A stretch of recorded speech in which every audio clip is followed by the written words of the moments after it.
हम सियासत में आके जरा से शरीफ क्या हो गए तो सारी दुनिया बदमाश हो गई है। हम सियासत में आके जरा से शरीफ क्या हो गए तो सारी दुनिया बदमाश हो गई है। मैं कुछ कर रहा हूं तो तुम्हारे अमाल तुम्हारे साथ जाएंगे, मेरे अमाल मेरे साथ जाने वाले हैं।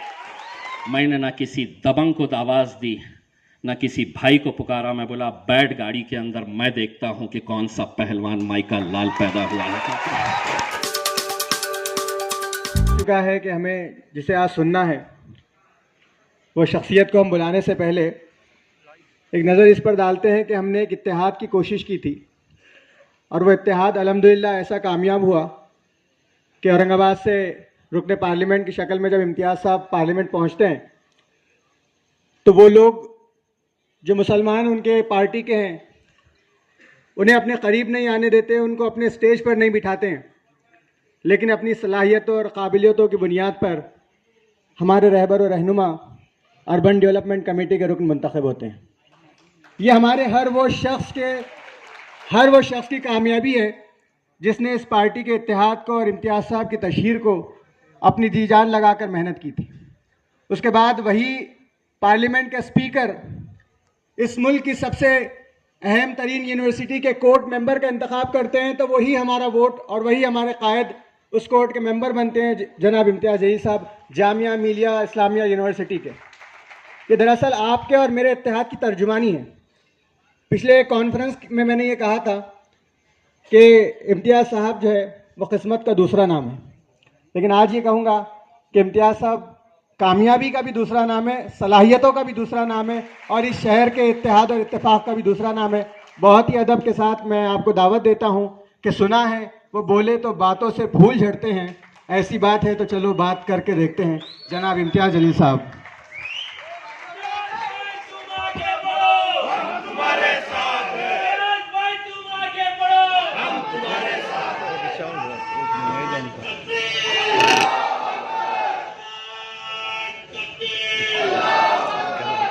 अस्सलाम वालेकुम वरहमतुल्लाहि वबरकातुहू। स्टेज पर मौजूद मजलिस इत्तेहादुल मुस्लिमीन के हमारे वर्किंग प्रेसिडेंट जनाब गफ़ार क़ादरी साहब, मौलाना महफूजुर रहमान साहब, समीर साजिद साहब, शारिक नक्शबंदी साहब, नासिर सिद्दीकी साहब, अरुण बोडे साहब, मुंशी पटेल, हमारे प्रभाकर पारधे साहब, इरशाद भाई, शोएब भाई, रमीज़ भाई, मुश्ताक सलामी साहब, परवेज़ खां साहब, हमारे कुणाल खरात साहब, इमरान बबलू भाई, सलीम शेख साहब, शेख बबलू, मुहिमीन खान, अब्दुल रहमान, मज़हर पठान, इमरान सालार, सिराज सौदागर, सुमीत जगदाड़े,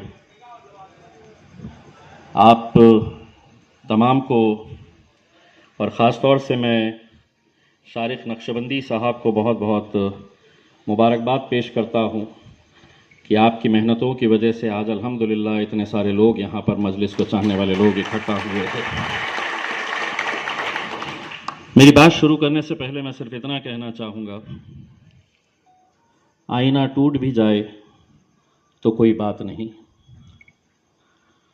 दिल ना टूटे कि ये मिलता नहीं बाज़ारों में।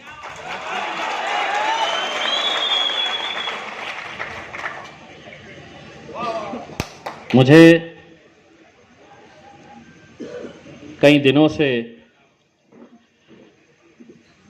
ये ख्वाहिश थी कि मैं मजलिस इत्तेहादुल मुस्लिमीन के हमारे तमाम चाहने वालों से मुलाकात करूं, उनसे बात करूं।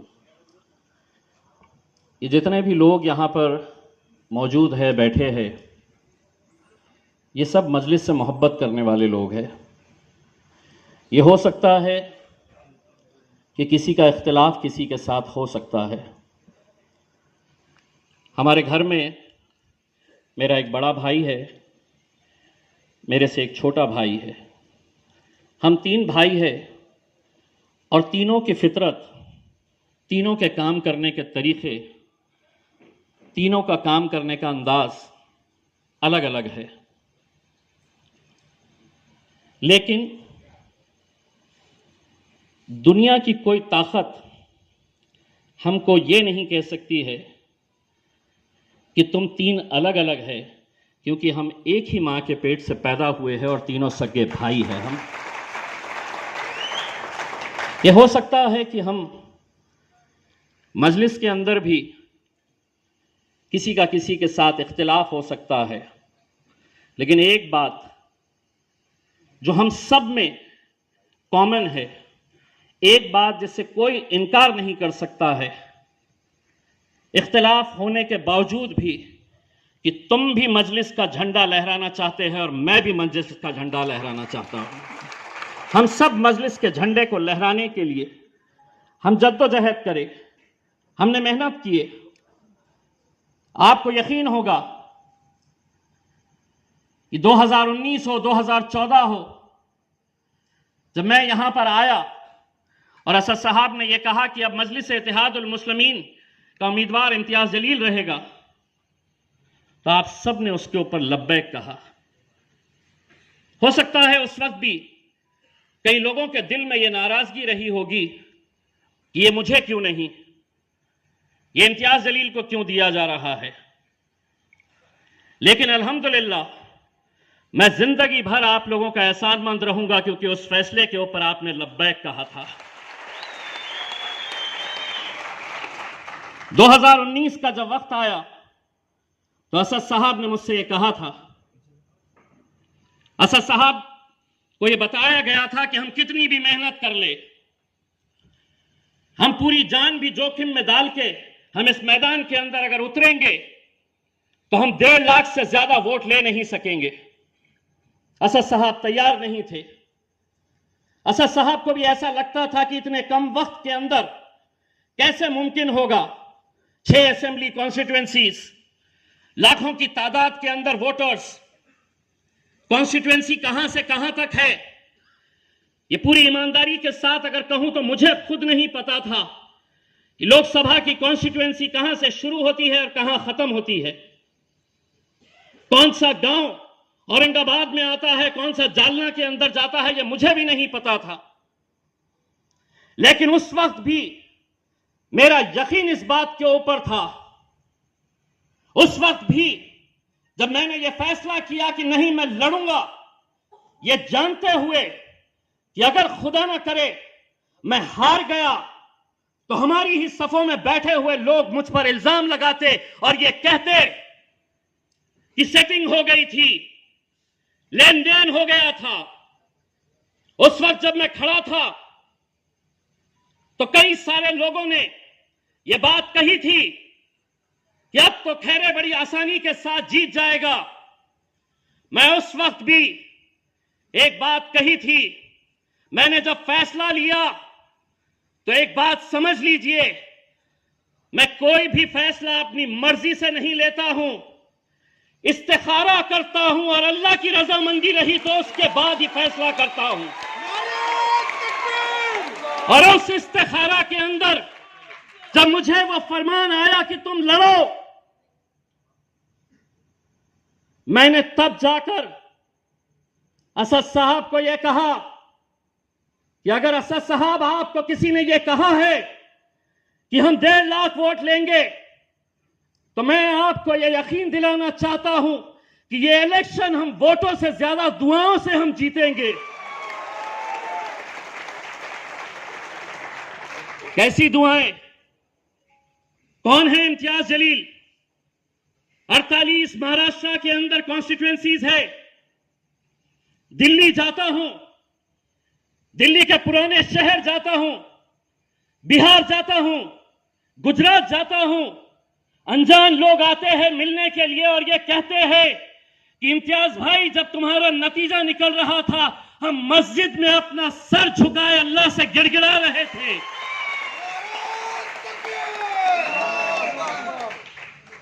बातें मुझे भी आती है,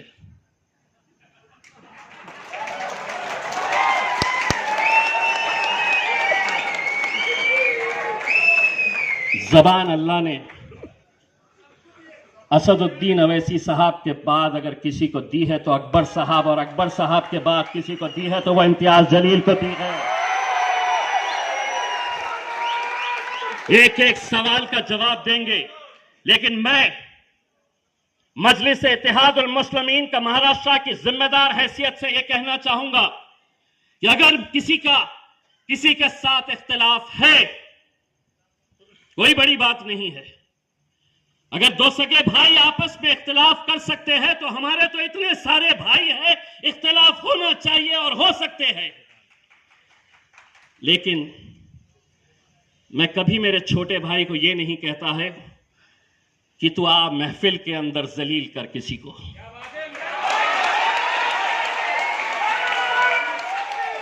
मैं मेरे बड़े भाई को यह नहीं कहता हूं कि आ तू सड़क के चौराहे के ऊपर और तेरी जितनी नाराजगी है तू निकाल।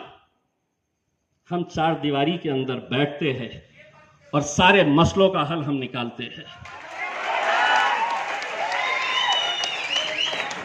सियासत में जीत हार लगी रहती है, जीत हार लगी रहती है। एक बात मैं यहां पर साफ कहना चाहता हूं, मैं चाहता 2014 के अंदर कोई ऐसी राजनीतिक पार्टी नहीं थी जो इम्तियाज जलील को अपनाना नहीं चाहती थी। टिकट मैं कहीं और से भी ला सकता था, लेकिन मेरा यकीन मेरे खायद बैरिस्टर असदुद्दीन अवैसी साहब के ऊपर था, इसीलिए मैं मजलिस का दामन थामा, मजलिस के साथ हूं। आज आपके बीच ये एक वादा करके जाता हूं कि अगर 2024 के अंदर असद साहब कहेंगे कि इम्तियाज जलील अब तुम नहीं कोई और सही, एक सेकंड नहीं लगाऊंगा कि असद साहब आपका फैसला है, लब्बैक। सियासत के अंदर ख्वाहिशें रहनी चाहिए, बिल्कुल रहनी चाहिए।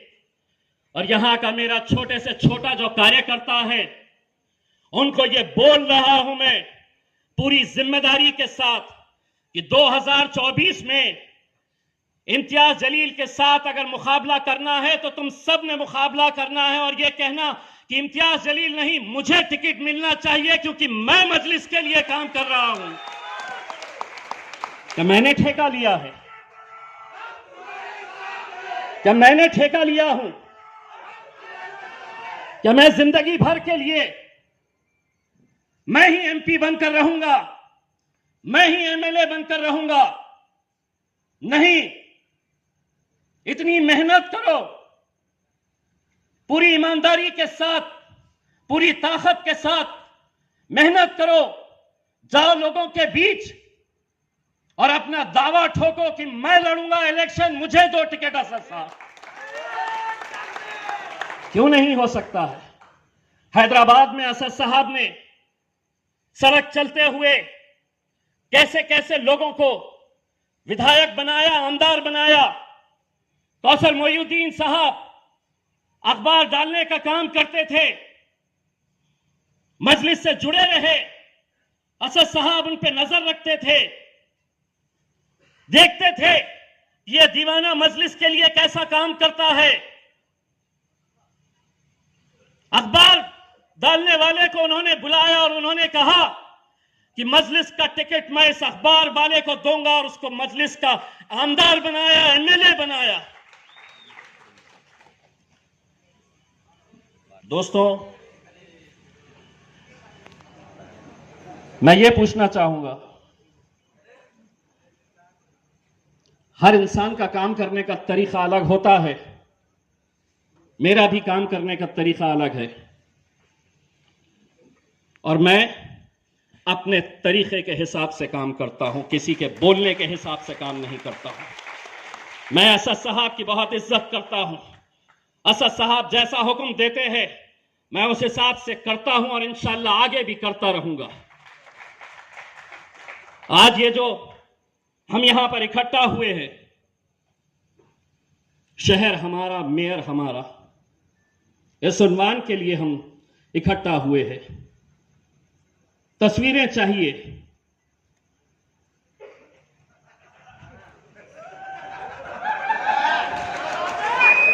मेरी तस्वीर नहीं, मेरी छोटी तस्वीर, मेरी तस्वीर गायब। किसी और के पोस्टर पे अगर तुम्हारी तस्वीर नहीं है तो तुम पूरे शहर के अंदर अपनी तस्वीर के पोस्टर लगा दो, कोई नहीं रोकेगा। मौलाना साहब, मैं आपको यह कह रहा हूं, आपको ओहदा दिया गया है जनरल सेक्रेटरी का। एक सवाल मैं आपसे करना चाहता हूं, बहुत ही मोदेबाना अंदाज में, बहुत ही आजिजी के साथ। मैं आपको ओहदा मिलने के बाद मजलिस के लिए आप कहां कहां घूमने के लिए गए थे?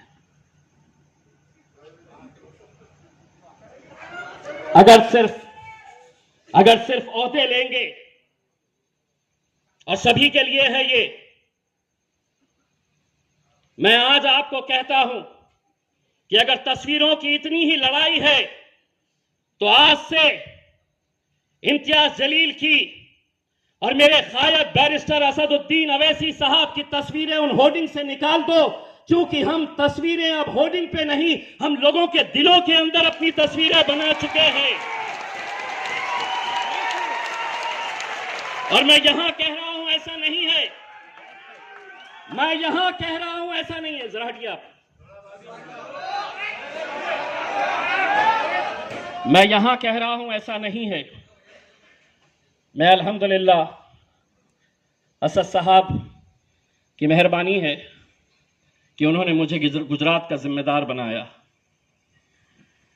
यह असद साहब की मोहब्बत है कि उन्होंने मुझे दिल्ली का जिम्मेदार बनाया। गुजरात जब गए तो एक यकीन नहीं था कि गुजरात के अंदर कैसा माहौल रहेगा, क्या गुजरात की आवाम हमें कबूल करेगी।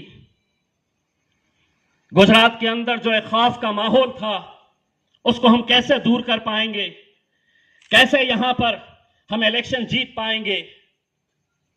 लेकिन गए, पहली मर्तबा जब गए वहां पर गुजरात की सरजमीन के ऊपर, बहुत सारे लोगों ने कहा कि बड़ी एहतियात से जाइए, जरा संभल के बोलिए, ज्यादा मत बोलिए। और हम हैं कि मजलिस के दीवाने गुजरात की सरजमीन के ऊपर खड़े रहे और कम से कम 100 मीडिया वाले वहां पर इकट्ठा हुए थे। इतना तो वजीर आजम के लिए भी नहीं इकट्ठा होते हैं जितना हमारे लिए हुए थे।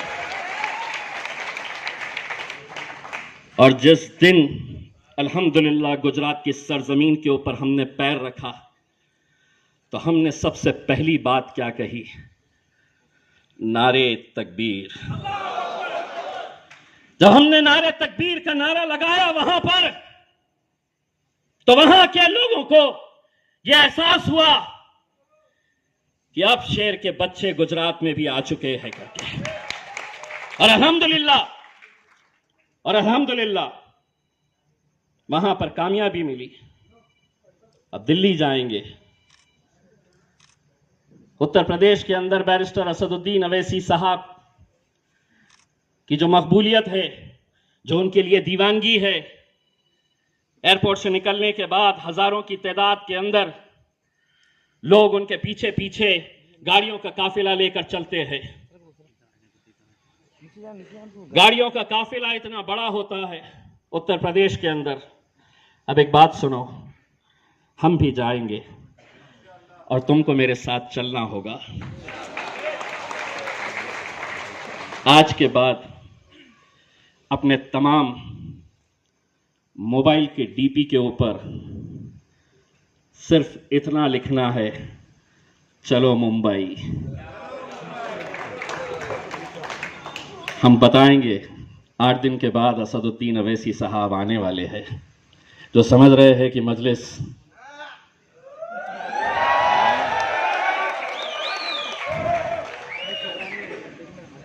वो भी सोचेंगे। आपको इतना यकीन दिलाता हूं कि महाराष्ट्र की तारीख के अंदर इतना बड़ा मजमा मुंबई में इकट्ठा नहीं होगा जितना हम इकट्ठा करेंगे इंशाअल्लाह। वो क्यों करेंगे? कैसे करेंगे, कैसे जाएंगे, क्यों जाएंगे। यहाँ पर पुलिस वाले भी रुके हुए हैं लिखते हुए। 8 दिन के बाद बताएंगे, जब वो आ जाएंगे, लेकिन मुंबई तो जाएंगे। और इतनी ताकत से जाएंगे कि तमाम सियासी पार्टियों की नींद हराम कर देंगे इंशाअल्लाह। डॉक्टर साहब ने कहा उनको जुम्मा हुए हैं 8 दिन सियासत में आए हुए। डॉक्टर साहब मेरे मामले में तो ऐसा हुआ, मैं जुम्मे के दिन आया और हफ्ते के दिन आमदार बन गया।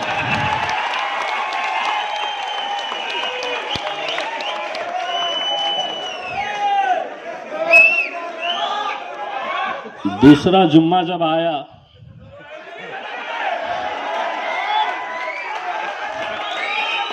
खासदार हो गया। जीत और हार के फैसले मेरे भाइयों नियतों पर होते हैं। अल्लाह अगर जिसकी मदद करना चाहा तो यकीनन मदद करता है। ऐसा नहीं है कि अब जिंदगी भर इम्तियाज़ जलील ही रहेगा। मुझे सिर्फ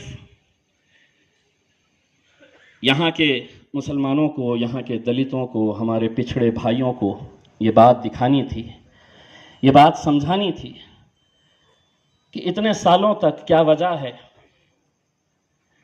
इतने सालों तक इतने सारे मुसलमान लीडर इस शहर से होकर गुजरे हैं। क्या वजह है कि कभी किसी ने क्यों हिम्मत नहीं की? क्या वजह है कि हर एक ने क्यों ये सोचा कि मेरा कायद अगर कोई रहेगा तो शरद पवार रहेगा, मेरा लीडर अगर कोई रहेगा तो अशोक चौहान रहेगा, राहुल गांधी रहेगा, मेरा लीडर कोई ऐरा गैरा रहेगा। दोस्तों, सियासत से जब भी मैं जाऊंगा तो एक पैगाम देकर मैं जाऊंगा कि अगर तुम मुत्तहिद हुए कि कोई ताकत तुम्हें हरा नहीं सकती है, हरा नहीं सकती है। मैंने जैसा पहले कहा, ऐसे ऐसे दीवानों को मैंने देखा जो अलग अलग जगह से आए, न खाने की फिक्र, कहां रहेंगे किसी को पता नहीं, कहां घूम रहे हैं, किस गाड़ी के अंदर घूम रहे हैं किसी को कोई पता नहीं। लेकिन जब हम बिहार में गए तो कई सारे देश के अलग अलग हिस्सों से नौजवान वहां पर आए, महाराष्ट्र के कोने कोने से वहां पर आए। किसी को पता नहीं था कि वो कहां रह रहा है, क्या खा रहा है, किस गाड़ी में घूम रहा है। लेकिन सिर्फ मजलिस के झंडे को लहराने के लिए, असदुद्दीन अवैसी साहब को ताकत बख्शने के लिए वो लोग वहां पर दिन और रात मेहनत करते रहे। एक अनजान इंसान के लिए जो ना उनका रिश्तेदार था, न जाना दोस्त था, लेकिन सिर्फ असद साहब ने हुक्म दिया और ये दीवाने लग पड़े हैं। बहुत सारी बातें आप भी सुनते होंगे। ये होटल खरीद लिया,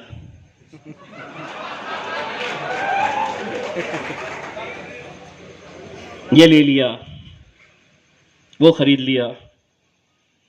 दोस्तों, ये मुसलमानों की कमजोरी की एक हकीकत है। और मैं आज खुदा को हाजिर नाजिर मानकर ये कह रहा हूं, ये जो लोग कर रहे हैं, ये ऐसा नहीं है कि किसी ने कह दिया है। ये एक साजिश चलती है, एक महफिल बैठती है और उस महफिल के अंदर ये तय किया जाता है कि इम्तियाज़ जलील ने कल क्या खरीदा है और क्या लेने वाला है। अब कल होटलों के ऊपर इसकी चर्चा की जाए करके। और सुनिए, अगर मैं ले रहा हूं, अगर मैं कुछ कर रहा हूं, तो तुम्हारे अमाल तुम्हारे साथ जाएंगे, मेरे अमाल मेरे साथ जाने वाले हैं। मेरा हिसाब मुझे देना है। वक्फ की जमीनें मैं समझता हूं कि अल्लाह अगर किसी से काम लेना चाहा, मैं नहीं जाना चाहता था, मैंने बहुत मुखालिफत की इस बात की कि मैं वक्फ बोर्ड के अंदर नहीं जाना चाहता हूं, क्योंकि यही वो लोग हैं जो आपके पास कोई केस लेकर आएंगे। मैं भी देखता हूं सोशल मीडिया के ऊपर, जालना रोड का बोला था, एफआईआर क्यों नहीं हुई? कैसे कैसों से मैं मुकाबला कर रहा हूं, ये मैं जानता हूं और मेरा रब जानता है। मुझे किसी को कोई खुलासा देने की जरूरत नहीं है। 50 ये मोबाइल के पत्रकार घूमते हैं मार्केट में, यूट्यूब चचा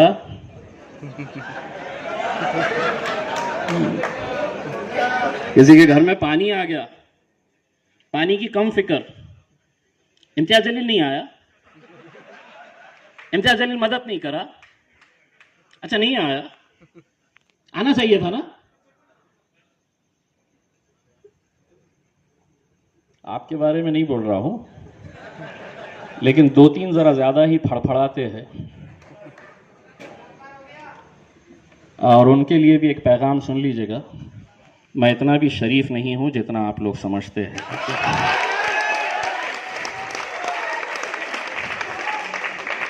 हम सियासत में आके जरा से शरीफ क्या हो गए तो सारी दुनिया बदमाश हो गई है।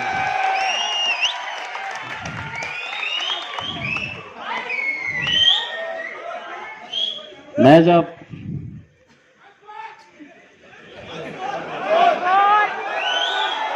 हम सियासत में आके जरा से शरीफ क्या हो गए तो सारी दुनिया बदमाश हो गई है।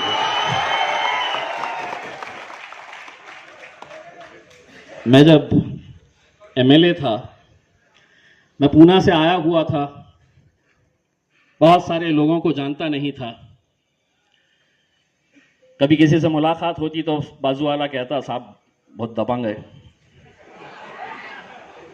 कभी किसी से मुलाकात होती, उसकी हालत देखकर कोई कहता बॉस भाई है बड़ा।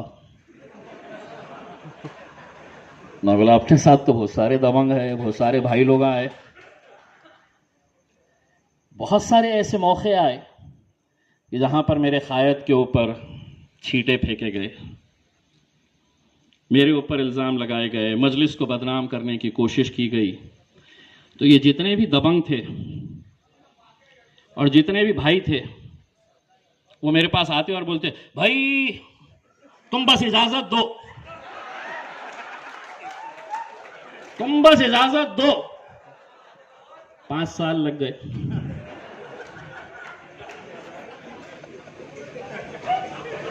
बाद में समझ में आया हालत से कुछ नहीं होता है, फुट्टे ढोल भी रहते हैं बहुत सारे उसमें गए।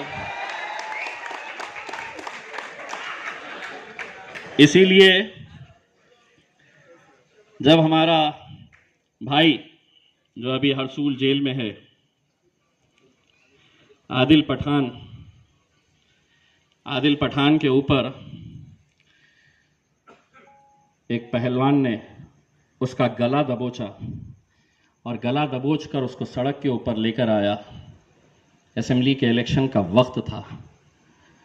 वो जब मेरे पास आया, मुझे मालूम है कि वो मेरा कार्यकर्ता था, वो मजलिस का दीवाना था, और उसने आकर, मैं एक दूसरे पोलिंग बूथ के ऊपर था, उसने आकर मुझसे ये कहा कि इम्तियाज़ भाई, ये पहलवान ने मेरा गला पकड़कर मुझे रोड तक लेकर आया। मैंने ना किसी दबंग को आवाज़ दी, ना किसी भाई को पुकारा। मैं बोला बैठ गाड़ी के अंदर, मैं देखता हूं कि कौन सा पहलवान माई का लाल पैदा हुआ है,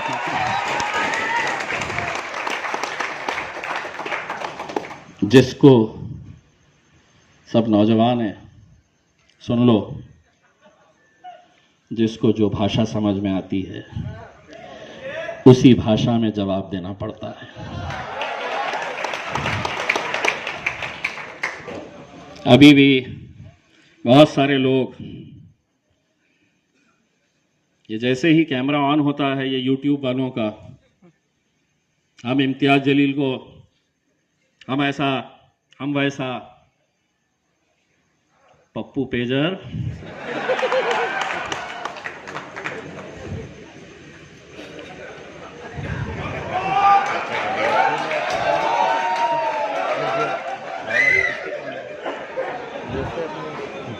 कोई कहता है कि इसका गिरेबान पकड़ लो, किसी की माई का लाल में दम नहीं है। अल्हम्दुलिल्लाह जिस दिन ये कोशिश करेंगे तुम्हें पता चल जाएगा कि इम्तियाज जलील भी कौन है करके।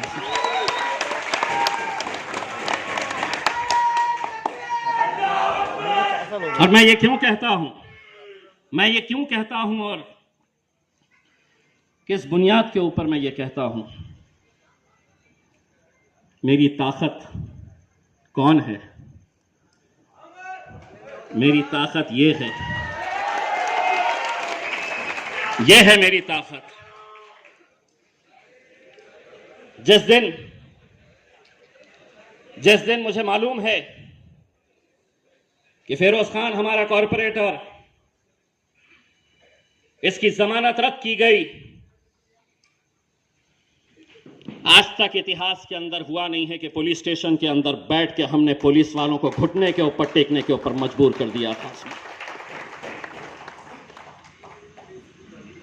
ये लोग हमारे कॉरपोरेटर्स, मुझे मालूम है कैसी दिक्कतों का सामना करके, बोलना बहुत आसान है, ये कर दो वो कर दो, आज कैसे मुश्किलों के दौर से मैं गुजर रहा हूं, चाहे वो राष्ट्रवादी कांग्रेस हो,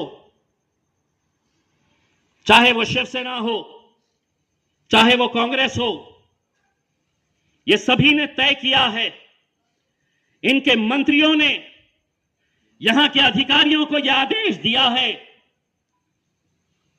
यह बताया है कि इम्तियाज जलील के जितने भी प्रपोजल्स आए उसे रोके रखना। 1 महीने के बाद मैं आंकड़े समेत दिखाऊंगा कि जो पैसा सरकार की तरफ से मुझे मिलना चाहिए था, जो प्रपोजल्स मैंने भेजे थे, चाहे वो नारे गांव के हो, सईदा कॉलोनी के हो, पड़े गांव के हो, जहांगीर कॉलोनी के हो, कैसी बस्तियों के अंदर रहते हैं मेरे भाइयों, यही वो दीवाने थे उन इलाकों के अंदर जिन्होंने मेरे लिए इतनी शिद्दत से मेहनत की थी। तुम्हें बोलने की जरूरत नहीं है कि हमें यह काम कर दो, मुझे खुद मालूम है, लेकिन तुमको भी यह बात समझनी होगी कि मैं एक अकेली लड़ाई लड़ रहा हूं, मैं एक ऐसी जंग लड़ रहा हूं कि जहां पर मेरे सामने बड़े बड़े मंत्री लोग,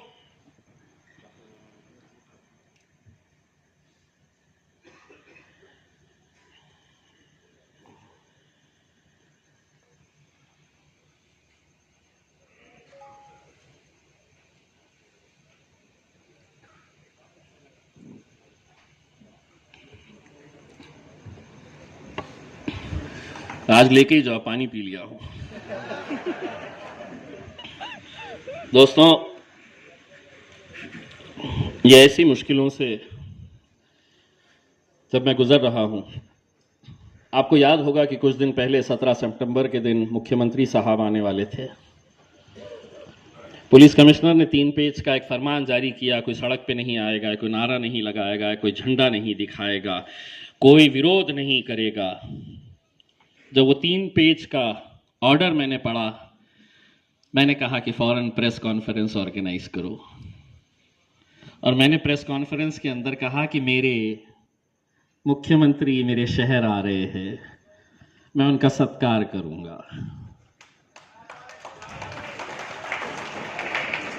मैंने कहा कि मैं उनको फूलों से उनका स्वागत करूंगा, उनका धन्यवाद अदा करूंगा कि उन्होंने इस शहर के अंदर दिन में 2 टाइम पानी मिलता है, साफ सुथरा पानी मिलता है, सड़कें कोई खराब नहीं है, गंदगी कहीं दिखती नहीं है। इतना अच्छा काम कर रहे हो तो मैं स्वागत करूंगा। और मैंने ऐलान कर दिया प्रेस कॉन्फ्रेंस में, जैसे पुलिस वाले यहाँ पे थे, वो सीधा जाके कमिश्नर को बताए कि साहब ये तो आपने ले लिया इसने। क्या हुआ?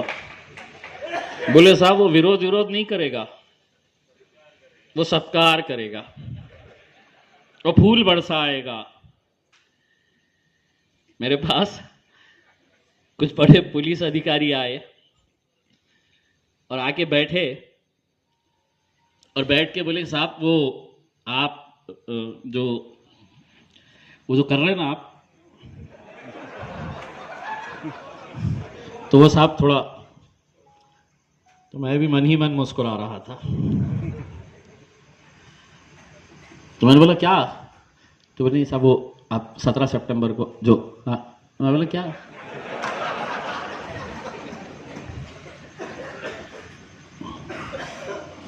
उस दिन इतना तो यकीन है कि उनको एक बात का एहसास हुआ होगा, 100 सोनार की और हम क्या है, अरे गरे तो है नहीं। तो वो ऑफिसर जो है वो आखिर में मुझसे कहा कि देखिए साहब आप वो जो 17 सितंबर को जो कर रहे हैं ना, तो वो थोड़ा आप ऐसा करिए ना साहब, हम आपकी मुलाकात मुख्यमंत्री से डायरेक्ट करवा देते हैं करके, आप वो मत करिए ना। मैं बोला क्या मत करिए? आप बोलिए तो सही, क्या मत करिए? नहीं, बोले साहब वो आप जो फूल। मैं बोला हाँ, मेरा मुख्यमंत्री, मेरा चीफ मिनिस्टर इतना अच्छा काम कर रहा और मैं फूलों से स्वागत नहीं करूं? तो नहीं साहब, बोले वो हमको भी समझ में आ रहा। बोले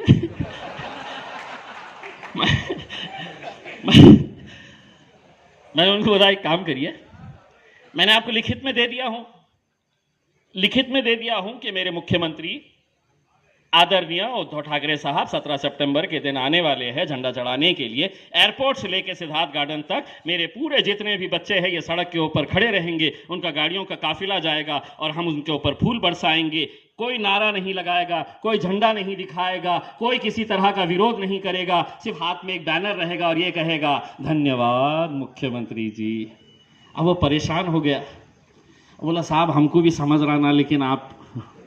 मैं बोला आप लिख के दे दो, मैं वापस ले लेता हूं। आप ये लिख के दो कि इम्तियाज जलील एक खासदार औरंगाबाद का अपने मुख्यमंत्री का फूलों से स्वागत नहीं कर सकता है। मैं बोला मैं वापस ले लूंगा।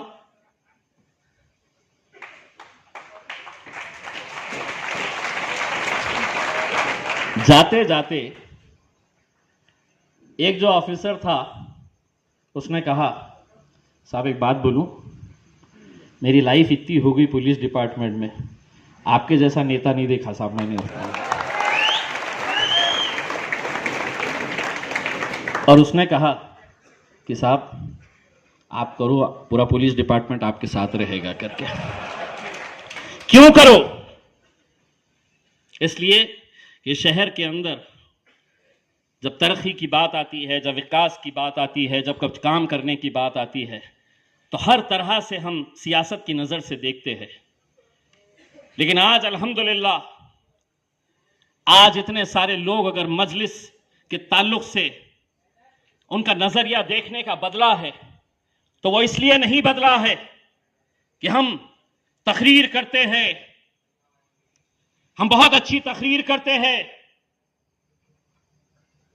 वो इसलिए बदला है कि वो देखते हैं कि हम काम भी करते हैं। इसीलिए लोगों का देखने का नजरिया आज बदला है। मेरे भाइयों, आएगा 2 महीने 3 महीने के बाद, कोई बुरी बात नहीं है कि अगर कोई एक मामूली सा, एक हमारा छोटा सा कार्यकर्ता ही क्यों ना हो, वो ये ख्वाहिश दिल में रखे कि साहब मैं भी कॉरपोरेटर बनना चाहता हूं। कोई बुरी बात नहीं है। और तुम उस शख्स से ये मांग रहे हो जो खुद तुमको ये कह रहा है कि तुम कॉर्पोरेटर नहीं, तुम एमपी की टिकट भी मांगो, मैं तुम्हारा साथ दूंगा, बशर्ते काम वैसा करो। लेकिन यह है कि हमारे सफ़ों में इत्तेहाद होना बहुत ज़रूरी है। इख्तिलाफ हो गए, चार दीवारी के अंदर हमको बैठकर वो ख़त्म करने की ज़रूरत रहेगी।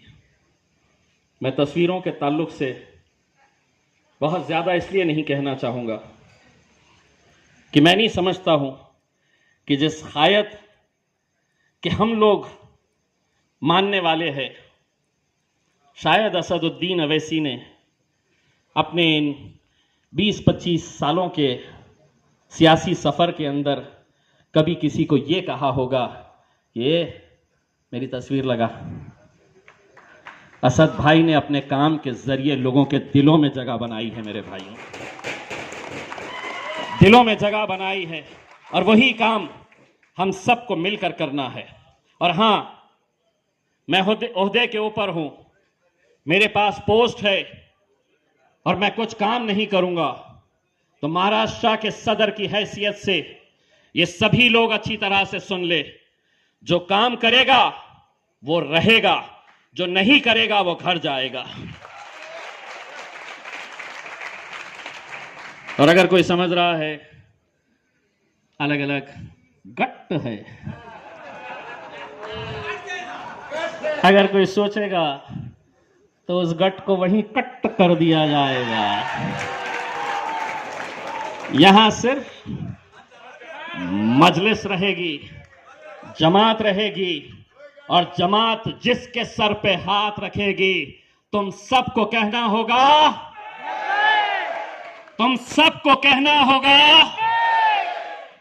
दो हाथ नहीं उठे, आप सर खुजा रहे हैं तो मुझे थोड़ा सा टेंशन हो गया है ना। एक साहब जोश में उठा लिए और फिर ख्याल आया, अरे नहीं रे भाई, अपने को इधर नहीं मिला तो एनसीपी में भागेंगे।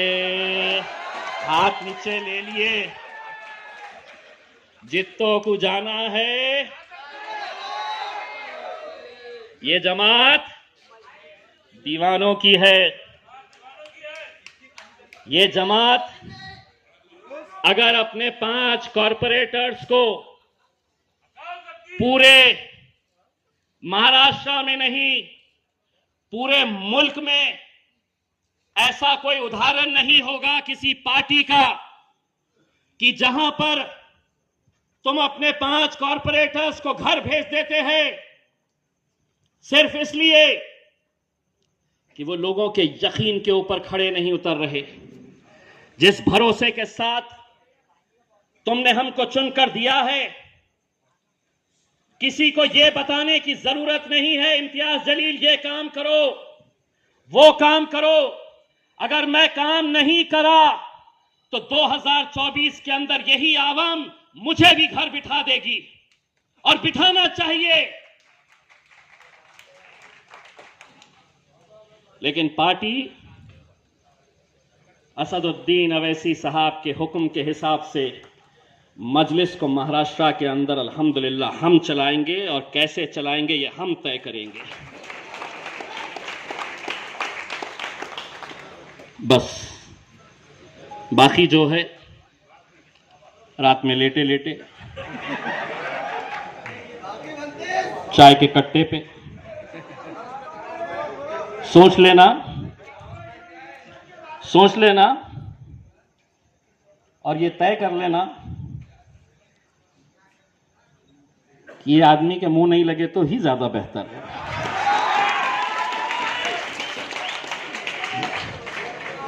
अगर किसी के सवाल है तो जैसा असद साहब कहते हैं, ये वो जमात है जिसने गूंगे मुक्कों को भी बोलना सिखाया है। हम बोलते हैं और इंशाअल्लाह हक के ऊपर खड़े रहेंगे, बोलते रहेंगे। और जो ये साजिशें कर रहे हैं कि इम्तियाज जलील 2014 में जीत गया, 2014 में जीत गया, 2019 में कहां था, कुछ भी सेटिंग हो गई बॉस। अब चार आधी कट के ऊपर बैठे हुए हैं, आधी कट लेके फूक रहे। आता क्या? कैसे आता तुम समझाओ ना, कैसे आता बोलो।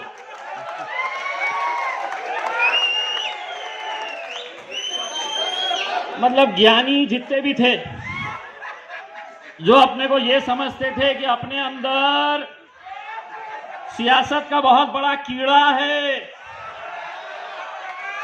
अपन बोलेंगे कहां से आता। हो गई। ये देखो मैं बताता, कागज दे कागज दे कागज दे। ये इतने मुसलमान अरुण बोर्डे, हाँ इतने दलित देते, यही था ना।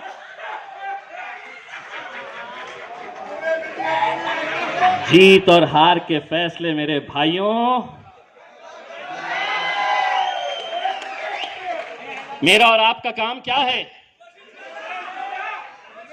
अरे इतने सालों तक थी ना, राष्ट्रवादी थी ना।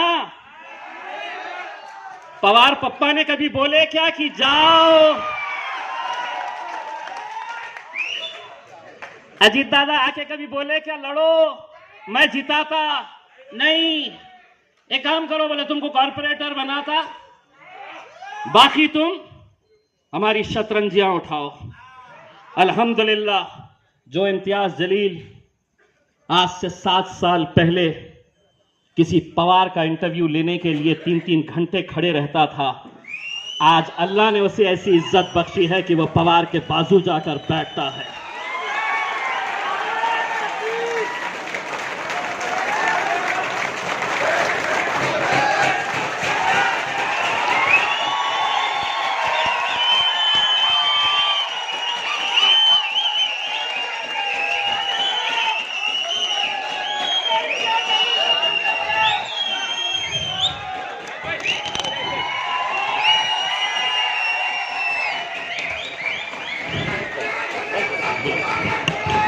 बस बाद में 24 में खलील भाई,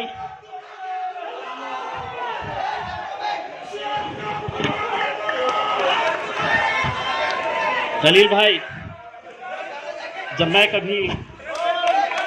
कभी खुद भी ये सोचता हूं, मायूस होता हूं कि आगे कैसा होगा, तो आपकी दाढ़ी और आपका जोश मुझे और हिम्मत देता है आगे लड़ने के लिए। ये दीवाने हैं, ये जुनूनी लोग हैं।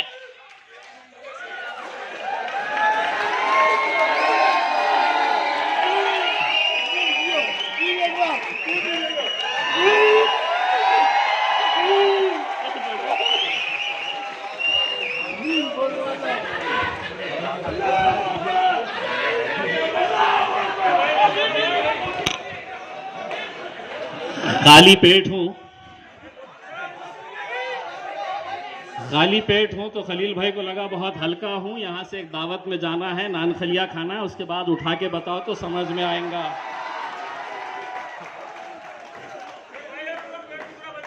हाँ, और जो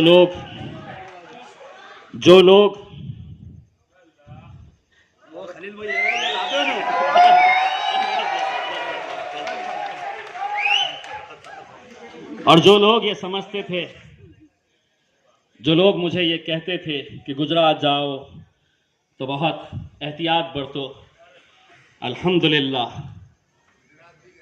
अगर अल्लाह ने चाहा, अगर ऊपर वाला तुम्हारे साथ हो तो ताकत खुद ब खुद बन जाती है।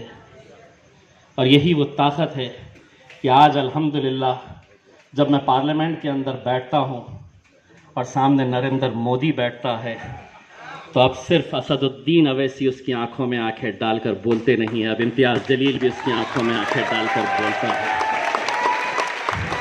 और उस दिन मुझे ये एहसास होता है कि वहां पे खड़ा तो मैं अकेला हूं, लेकिन मेरे पीछे ताकत है। तो ये ताकत है मेरे भाइयों।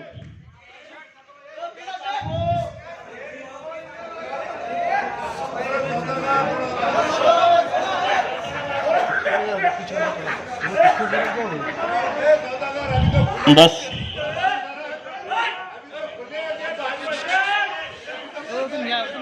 मैंने सौदा का ठीक है, एक दो है फड़फड़ाने वाले, अब आके पूछो मत भाई आते के नहीं, ये पूछो ही मत मेरे से, आके ये बोलो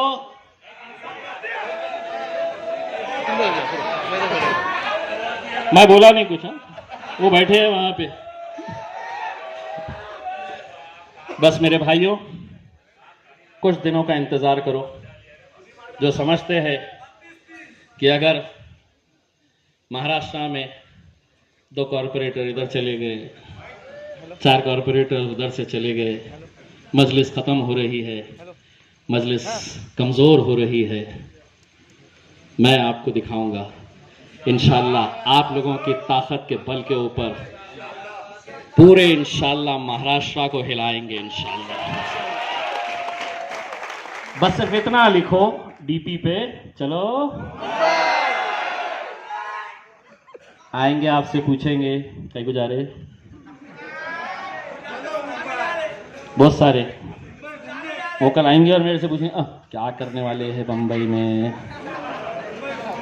कैसा जा रहे, कितने लोग जाएंगे, ये सब पूछेंगे। मेरे कायद को आने दो। हरी झंडी तो उन्होंने वैसे भी दे चुके हैं, और यही नहीं कहा है कि तुम जाओ,